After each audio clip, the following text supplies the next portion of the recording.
नन्ना मलिक रियाज की press conference सुनी होगी, काफी अहम बातें की गई हैं उनकी जानिब से, क्या कहेंगे आप? देखिए,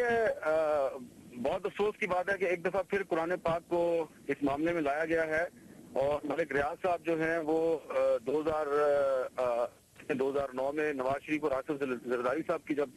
मुलाकातों में मौजूद हुआ करते थे तो वहां पर भी कुरान पाक ले आया करते थे। आज उन्होंने जो 3 सवाल उठाए हैं, इन 3 सवालों का जवाब जो है वो उन्होंने मांगा है चीफ जस्टिस ऑफ पाकिस्तान से, लेकिन जो मेरी मालूमात है उनके मुताबिक इन तीनों सवालों का जवाब मेरे पास मौजूद है। ये जो उन्होंने कहा है कि चीफ जस्टिस साहब बताएं कि रात के अंधेरे में मेरी कितनी दफा उनसे मुलाकातें हुई, तो चीफ जस्टिस साहब जब माजूल थे, जब अभी वो बहाल नहीं हुए थे, तो उस जमाने में मलिक रियाज साहब खुद उनसे टाइम लेके उनके घर जाके मुलाकातें करते रहे और उनके साथ बार्गेनिंग करने की कोशिश करते थे कि आप हमारी ये शराइत मान लें तो हम आपको बहाल करा देंगे। और खुद मलिक रियाज साहब ने मुझे थोड़े दिन पहले बताया कि एक दिन चीफ जस्टिस ऑफ पाकिस्तान के पास वो गए और उन्होंने उनके साथ कुछ ऐसी बातें कर दी जो कि चीफ जस्टिस को नागवार गुजरी और चीफ जस्टिस ने उनकी कोई भी बात मानने से इनकार किया। तो इसमें तो कोई शक नहीं है कि मलिक रियाज साहब जो हैं वो जब चीफ जस्टिस माजूल थे तो उस जमाने में वो आसिफ जरदारी साहब के बिहाफ पे और वजीर आजम यूसुफ रजा गिलानी के बिहाफ पे उनके पास जाया करते थे, लेकिन उन्होंने जो उनके साथ बार्गेनिंग करने की कोशिश की तो वो बार्गेनिंग उनकी कामयाब नहीं हुई थी और चीफ जस्टिस इफ्तिखार महमूद चौधरी उनकी कोई भी बात मानने से इनकार कर दिया था। इसके बाद उन्होंने एक और सवाल उठा दिया कि जी आपकी अहमद खलील और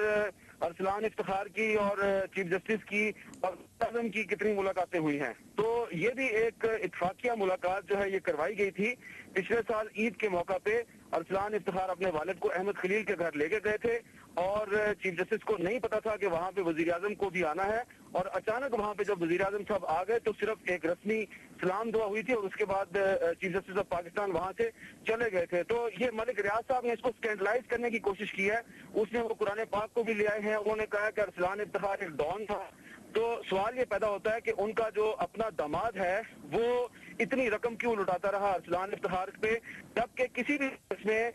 जो चीफ जस्टिस हैं या जो दूसरे जजेस हैं उन्होंने मलिक रियाज को कोई रिलीफ किसी भी केस में नहीं दी। इसके बावजूद वो 3 साल तक उन्हें पैसे देते रहे। तो ये जो उन्होंने कुरान पाक को बीच में लाके और स्कैंडलाइज करने की कोशिश की है कोर्ट को, मेरा ख्याल है कि उनकी ये कोशिश कामयाब नहीं होगी, बल्कि उनकी आज की प्रेस कॉन्फ्रेंस से उनकी जो असल इंटेंशन है, उनकी जो नीयत है, उनका मकसद है, वो खुल के सामने आ गया और ऐसे साबित होता है कि वो कोर्ट को स्कैंडलाइज करने की कोशिश कर रहे हैं। अच्छा मीर साहब, उनका ये भी कहना था कि चीफ जस्टिस ऑफ पाकिस्तान को इस केस का 6 महीने पहले पता था। जब उनको ये केस का बताया गया, सबूत पेश किए गए, तो उनका ये कहना था कि मलिक रियाज बहुत बड़ा ब्लैकमेलर है।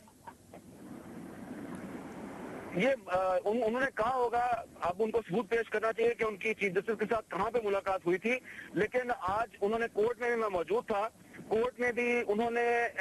मलिक रियाज के जो वकील हैं उन्होंने कहा कि जी चीफ जस्टिस का जो आज खुद नोटिस है वो लीगल नहीं है और साथ ही साथ उन्होंने ये भी कहा कि वो सुप्रीम कोर्ट की और चीफ जस्टिस की बड़ी इज्जत करते हैं। लेकिन साथ ही साथ जैसे ही हियरिंग खत्म हुई उसके कुछ ही मिनट के बाद उन्होंने अपनी प्रेस कॉन्फ्रेंस में चीफ जस्टिस ऑफ पाकिस्तान को स्कैंडलाइज करने की कोशिश की है और कुरान पाक को बीच में ले आए और कहा जी कि बताएं कि रात के अंधेरे में मेरी आपसे कितनी मुलाकातें हुई। तो उनको चाहिए था कि वो बताते कि ये जिन मुलाकातों का वो जिक्र कर रहे हैं ये किस जमाने की मुलाकातें हैं। ये तो उस जमाने की मुलाकातें हैं जब चीफ जस्टिस साहब जो है वो माजूल थे। उन मुलाकातों को डिटेल में बताए बगैर, उनका जिक्र किए बगैर, उसका पस मंजर बयान किए बगैर उन्होंने सिर्फ इतना कहा कि मेरी आपसे रात के अंधेरे में कितनी मुलाकातें हुई, तो साफ पता चलता है कि मलिक रियाज हुसैन जो है वो बैकफुट पे है। वो उनके वकील जाहिद बुखारी साहब ने कल रात को कहा था कि वो कोई बहुत बड़ा बम चलाने वाले हैं आज सुप्रीम कोर्ट में, लेकिन वो वही कोई बम नहीं चला सके। उनके वकील जाहिद बुखारी ने आज कोर्ट में वही दस्तावेजात पेश की हैं जो उन्होंने कामरान खान साहब को और मुझे दिखाई थी और उन्होंने एडमिट भी किया कि हमने ये चीजें हामिद मीर को और कामरान खान को दिखाई थी। और क्योंकि मैंने भी ये दस्तावेजात देखने के बाद मलिक साहब से यही कहा था कि ये तमाम दस्तावेजात जो हैं इनसे कहीं पर भी ये साबित नहीं होता कि चीफ जस्टिस इफ्तिखार महमूद चौधरी का बराह रास्त इस सारे मामले से कोई ताल्लुक है। लेकिन वो मुसर थे, उन्होंने बार बार कहा कि नहीं इसका ताल्लुक है चीफ जस्टिस ऑफ पाकिस्तान से। तो आज कोर्ट में वो कोई बहुत बड़ा धमाका नहीं कर सके और क्योंकि वो बिल्कुल बैकफुट पे हैं, दफाई पोजीशन है उनकी, इसलिए अब उन्होंने प्रेस कॉन्फ्रेंस में कोर्ट को स्टैंडलाइज करने की कोशिश की है। ठीक है, सीनियर जजकार हामिद मीर साहब हमारे साथ मौजूद थे। अभी इसी पर बात करते हैं। सलीम साफी साहब, सीनियर